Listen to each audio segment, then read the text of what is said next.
Hi, I'm Neil Barker and welcome to my guide on complete strip and reassembly of the iPhone 4. Right, first we start off with our iPhone 4, nice little carbon sticker on the rear there, but apart from that, standard iPhone 4. First thing we come across, obviously, the little two screws in the bottom. Now the earlier models of the iPhone 4, they have the crosshead screwdrivers and screws in, and that's what we've got here. But the later iPhone 4 and now the iPhone 4S have the Torx, the sort of the five-star screws. So what we can do, I mean, ours is the Phillips, so we sell all the tools on our website. So we've got the sort of the standard Torx, just like the 1 or 2 use only ones, and we've got the professional Torx screwdrivers that you can use a lot if you're a repairer or you want to do it more often. Obviously these, we've got small Phillips screwdrivers as well, the crosshead type. So we remove these two bottom screws and they lift out like so. Dead easy to get into, but obviously, as you remember, you know, if you've got the Torx screws or the Phillips, then get the tool to suit. But we do emphasise that on our site. So right, once that's out, it's dead easy to do. You've got the rear casing, you've got the two screws out there. We're just going to put the thumb on the back. We're just going to push it towards the top. There we go. Comes up by about 3 or 4 mil at the top, goes that way, and then what we're looking to do then is just literally lift it this end, and it should come off like so. So there you go, there's the rear casing of the iPhone 4 off.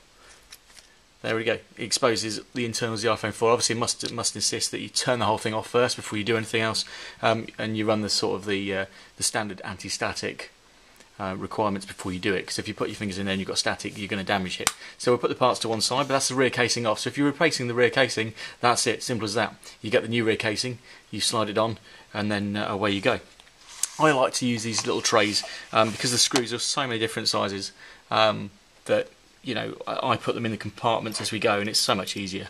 So there's the iPhone 4. Of course, you've got the battery there, the camera, and all the innards and there. So first we can start taking out all of the parts inside. We can remove the battery first. The battery connector here has a small crosshead Phillips screw there, so we can remove that.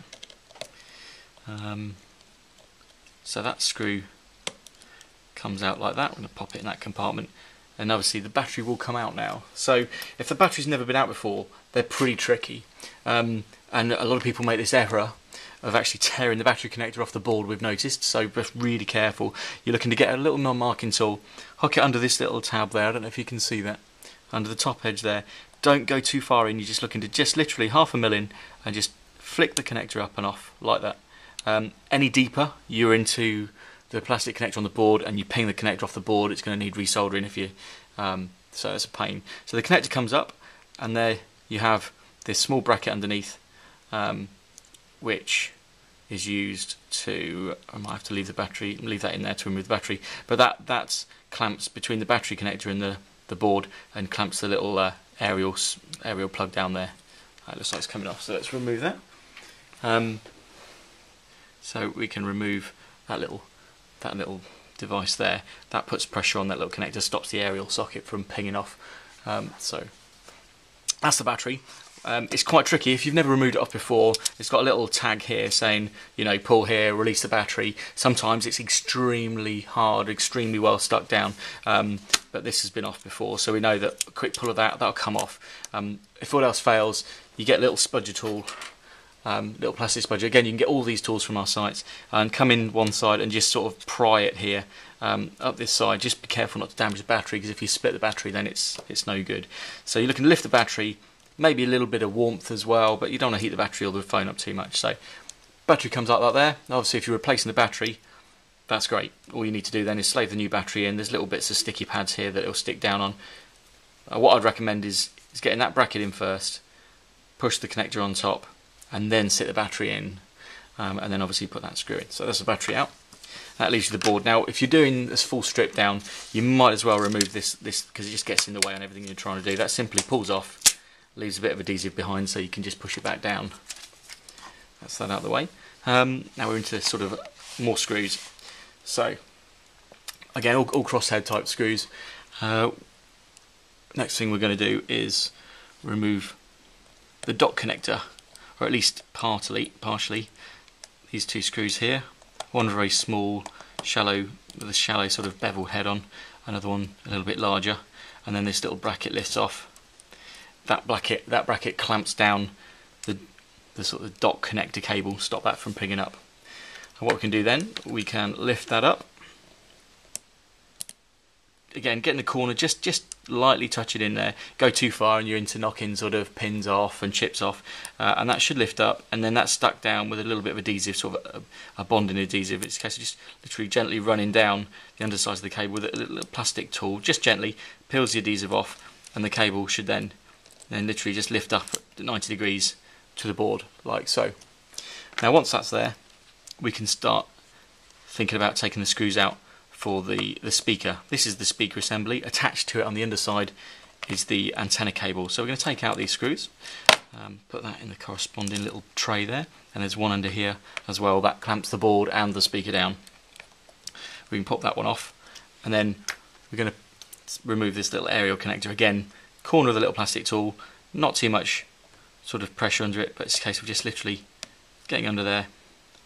It's quite hard to do with the camera in your way, and it's a case of lifting that little connector up. If I lift it up, you might be able to see that a bit better, and I can get to it a bit easier. It's a case of lifting that connector up. There we go. And again, it exposes that little circular connector, both very sort of sensitive. You don't want to end up peening that over, as you'll never get it back on.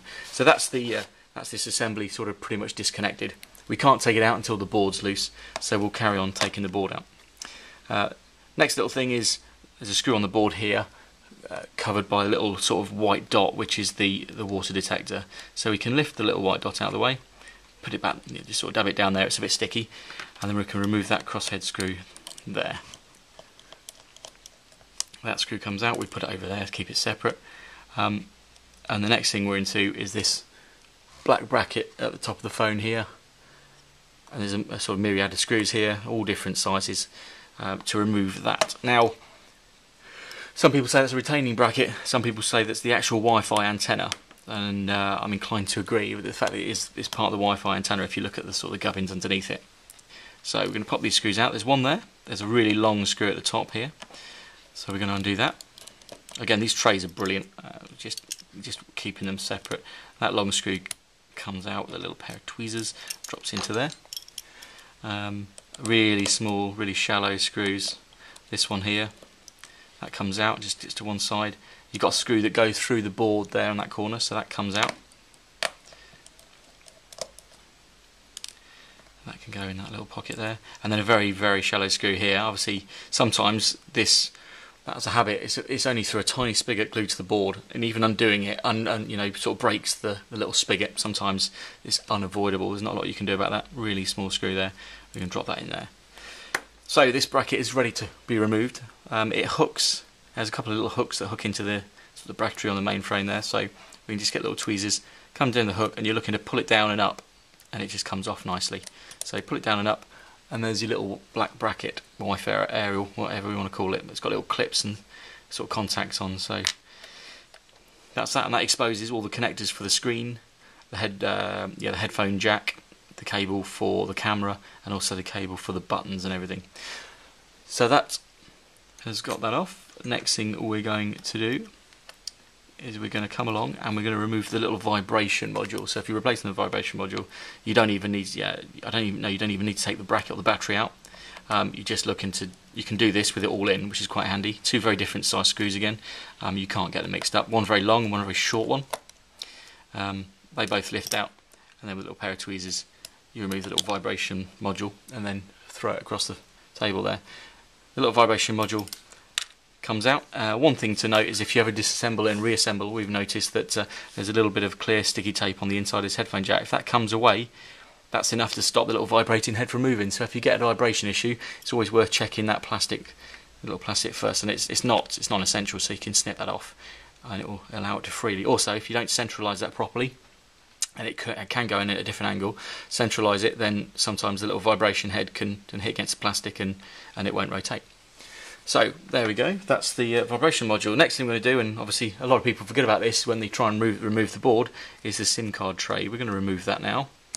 Obviously if you don't remove this, then the board will go nowhere and you could end up breaking the board if you decide to try and force it out thinking you've got all the screws. So here we go, obviously we've got all the screws out as we go around. Now it's time to release all all the connections, and there's one sort of turret screw left there. Again, be very careful when releasing these 1, 2, 3, 4, 5 connectors. And we'll also do the camera, which is 6. Corner of a little plastic tool, be very gentle, just try to get the top edge, the minutest edge you can to these, and it's just a case of flicking them off, being nice and gentle, not hooking any chips as you go or anything like that, and they come off. You don't have to force them. If you're forcing them, then there's something wrong. Have a rethink, walk away, come back if you're losing patience. So those, and then you come into this one, that connector there, this is the digitizer. You're going to look into it just a little bit underneath it. Again, mind the chips underneath. Maybe put your thumb on the board, stop the board from moving, and pinging that one off, and then the LCD screen comes off there as well. Just lift those out of the way so you can remove the board. And then finally, you can take the board out with the camera, but you might as well remove it while it's there, and it's a case of getting the whole flat of the tool underneath this connector, and again being very gentle and just literally nudging it, and the connector pings. There we go, and that's the camera. And again, if you're doing the camera change, there we go. In fact, little trick, if you're doing the camera change, you don't even need to remove those two. I know you've got this little leg here that goes under, but you can slide that under and then push it in, and the same on the way out. So little trick, try removing that without taking all that off. So that's the camera removed. So there's the camera replacement if you need be. Now we've got all those connectors off. We've got that little turret screw to remain. That's a little flat blade screw type, if you can see that.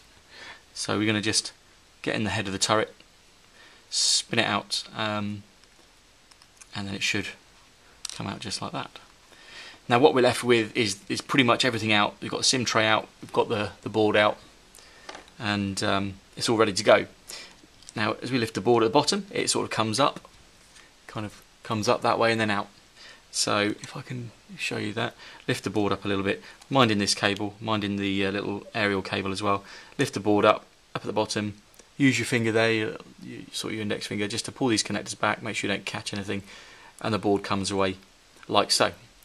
Little thing on the board, just thing to note is there's a little rubber, a little rubber spacer with a slot on it there. Sometimes they can sort of ping off and disappear, but what happens is it goes in that corner. It just protects the radius from the LCD cable.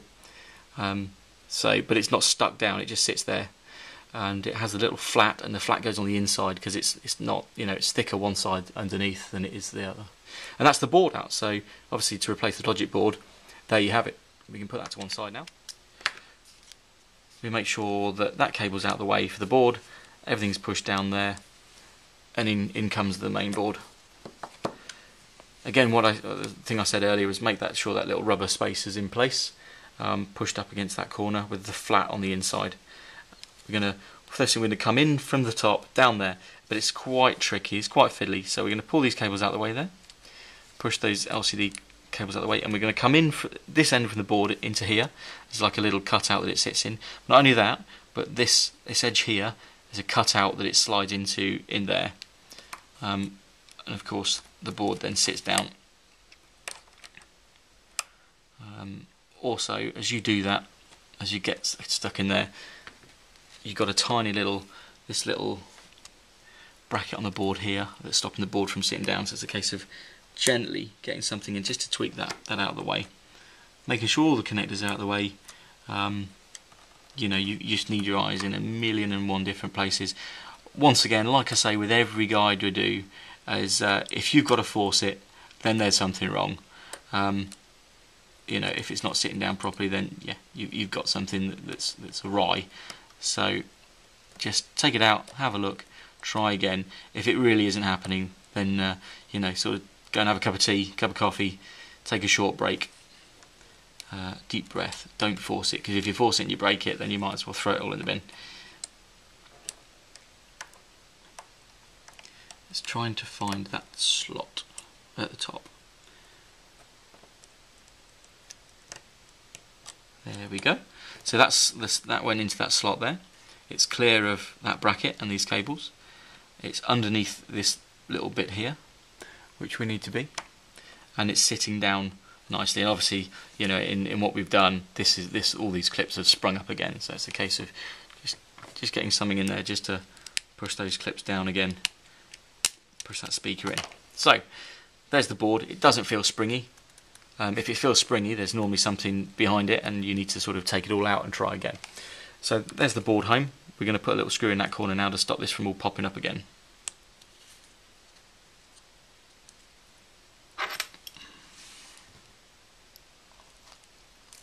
Right, there's that screw there. It's got quite a large head on it, and that covers the speaker and the board.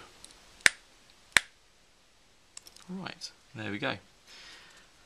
So that's the main board in. We're quite happy that we're seeing all the boards in place underneath all the tags. That's great. So the first thing we're going to do, we're going to start plugging in all these cables again. You know, if you're just doing the screen, these all sit in perfectly. You know, they pretty much find their own way home. But we've had them out, so it's a bit more fiddly. But still, we know where they go. It's a case of fitting them and making sure they're all home and they're all tight. So a bit of pressure on each one, and yeah, perfect. So there's the three little cables there. Next one is the LCD. So we're going to gently bend that over. It's quite stiff cable, and it might need a little bit of a press in that corner along that dotted line, otherwise it could spring back up again. So nice little press there. Run your thumbnail just over that gently, just to create that radius. And then the last thing, the digitizer comes on over. Now you can put the camera in before the cables go down or not. I mean, this shows you the other way of how of doing it with the cables in, just to prove you can do the camera without removing the screen connectors on. So you've got the camera, it's got that little leg out onto the side. That will just slide in there underneath the cables gently, and then it sits in that little sort of cavity there. And then again, the connector just finds its own way, gently touch, thinking, okay, yeah, it's found it, and then just a little bit of a press down, and you get that firm connector click. So there's the camera in as well. Once we've got all that in place, we can start thinking about the other parts to the phone and just finally buttoning it up. Right, we're on the home stretch now. The iPhone 4 is coming together. We're looking at putting all the screws and the last final parts in. Now, next thing we can do, we can put this cover in that covers all these connectors to make sure they stay home. But first things first, we've got that little castellated screw at the top that can go in. So that goes into that corner there. That holds the top left of the board in and the headphone jack in place, and just holds it all together. And of course, that gives us the screw thread for the top bracket to go through. Now, the top bracket, obviously, as I was saying before, you know, some people just say it's a bracket to hold it down. Some other people say it's the Wi-Fi connector, and you know, it's the Wi-Fi aerial. I actually think that it is the old Wi-Fi aerial, just by the contacts it touches. So as we go on with that, the only thing to worry about is these two pieces here. They clip in there and there, so you want to come in from that way and then push it down. We're happy all the connectors are all in place, so it's a case of pushing it down, then in at the top, and there it sits home. Those two little clips are in there. One long screw in the top middle.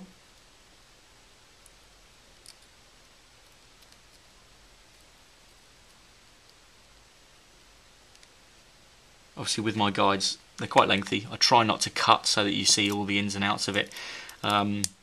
You know, I don't use a phone that just falls apart in your hands, that, you know, it's been apart a million times. This has been apart, but not down to that level. So, you know, you see it real time, really. All it takes is patience and being a bit aware of where it all comes apart. You need to get a bit of a tool organiser. Nice little work surface, bit of light, and you've got to try and keep the tabs on where all your screws are coming and going, because there's so many different sizes. Let me put this down; it might be a bit easier. You know, so many different screws of different sizes that you really need to sort of keep a tab on where they're all going and where they all go to. What you don't want to be doing is putting sort of too long of screws in too short of holes, and they end up punching through the board. Obviously, you guys haven't got a camera above you in your face, so you can see what you're doing. All I say is, you know, if you're finding like you're getting frustrated with it, you can't do something, it's best to stop, leave it, you know, ship it into us, ship it to you know, a repair site, or give us a call up. We can advise you, rather than break it. You know, you guys have made a great gallant attempt to get it as far as you have. You know, you're part of the minority. part of the minority that will give it a go anyway. And you know, if you don't try, you don't learn anything. And yeah, so you know, all else fails, get it into us. But you know, have the confidence. Give it a go. We've got all the parts on our sites. You've got all the tools. You've got all the help you need on our phone numbers. You know, our guys, our engineers would advise you happily. Yeah, so and commend you on being sort of brave enough to want to do it yourself. It's all about learning. Every day's a school day. Right, so the little vibration module. There's me rambling on. Vibration module drops in that top right corner, and like I was saying before, get the 2 screws in place. Sit it down and make sure it's in the middle of its orientation before you nip it up.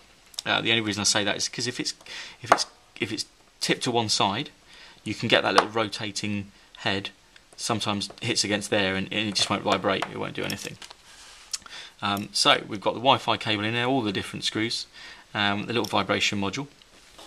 Next thing down this bottom corner is we're going to put the aerial connector. Now the aerial connector again finds its own way roughly where it is or where it was, but if you're replacing it, it might not have the bend in the right place. But this one probably requires the most patience.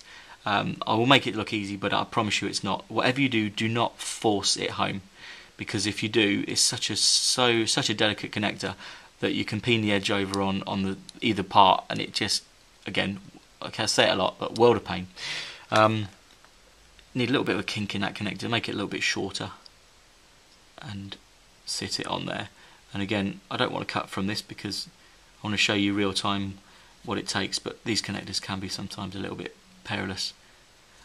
Yeah, so there you go, it's on. Give me a nice little firm click, and that's your aerial connector. So if that goes wrong, you can't get that on, you'll get no service, which nullifies the fact that you need a phone.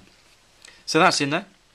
Next thing we do, we're going to put this connector on. Now my advice for this connector is it's got adhesive all the way under here, don't stick it down until you get the connector on. So put the connector on first, find its home, nice little click there as you heard, and then press from top to bottom down to the cable and it finds its own way in there, perfect. It's got a little retention bracket on there to stop it from pinging off if you kick your phone around or anything. This will only go one way, like so. 2 different size screws. You've got a tiny beveled screw that sits on the outside. There it is, just there. I mean, again, the engineering that goes into these phones and these frames are just incredible. Put it in loosely, get the bigger screw, goes on inboard, sits in there, and then just nip them both up. There we go, nice firm press on there to make sure it's all in. One of the last screws to go in is this one here, and that's in the side of the board. I kept that nice and separate. And as you'll find on your iPhone, that'll have a little white dot above it, little sort of liquid dot that you can replace. In fact, I've got it down there. Red on one side, white on the other, and obviously if it gets wet, it's like litmus paper. The white just turns red, and they know that your iPhone's got a bit damp. You know, it's not necessary, but I'll put that back on there just to show where it goes. There we go, push it down. There you have it. So, we're nearly there now. Last few screws. The SIM dock can obviously be replaced back in there. Simply slides in, clicks in. The battery adhesive strip, as we said earlier, it's easy to take that off instead of have it flapping while you're trying to repair it. Just sits it in, and then you just push it down either end there on its adhesive. Last but not least, and this is the one thing that most people get wrong, is this little retaining clip there has to go in before the battery. A lot of people put it in after the battery. It goes in first, and it sits in, and what it is, the little rubber blob sits above the aerial and the aerial plug to hold it down, because if that pings off, you lose service. So that goes in there. Hold that down with your finger, get the battery connector, and then come in with your thumb, locate it, push it down with a nice little click, put the screw in. You can let go now. Put the screw in place. There we go. Down on the battery, and then you can just literally push the battery in. The cable folds and drops down, sort of comes down and comes back up again, takes the slack off, and then the battery sits in there nicely with that tab.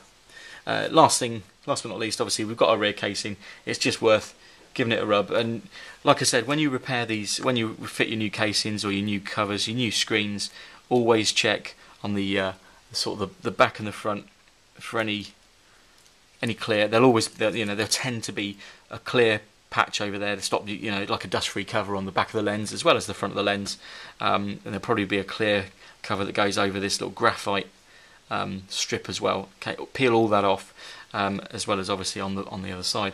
But yeah, final thing is just to give it a wipe, make sure there's no dust in the camera lens, give it a blowout, and yeah. So the rear cover goes in pretty much where it sets off, with a 2-inch gap, or 2mm gap there. It sits down. You can see it's flush and it's sat into the phone, and then all you do is just push it down, push it down, put downward force there, and then slide it back. And what you'll see then is that the rear casing's actually slid down towards the phone. Last but not least, obviously the 2 screws in the bottom, and we can put those in Phillips or Torx depending on what sort of screws you've got. One last thing, obviously, as you change the screen, just remember there's a clear, sometimes coloured backing on the back of the screen as well before you put them in. So remember to take that off, because there's not enough space for that clear protector and you end up with a marked screen on the back. But yeah, just be aware. And yeah, so you have it. So once we've rebuilt the iPhone 4, I don't know if give it a bit of a clean. And there we have it. Obviously powered it up, but the battery's it's got no juice in it, typical. But yeah, so we have a sort of a fully disassembled and reassembled iPhone 4. All the buttons work. Yeah, there we go. Remember, thanks for watching my guide. Have a good listen to it. It's too late now, you probably already have. But yeah, take heed. Take all the little bits of knowledge that other people don't tell you that I've dropped in there. And also all the tools, things like the ISSMO tools, all the screwdriver sets, the tweezers, all available on our site. You can't beat these tools, and the ISSMO is just one of the best. So yeah, all the tools, all the parts, all of the knowledge and all the help on our website. So I'm Neil Barker, and thanks for watching this rather lengthy iPhone 4 repair guide.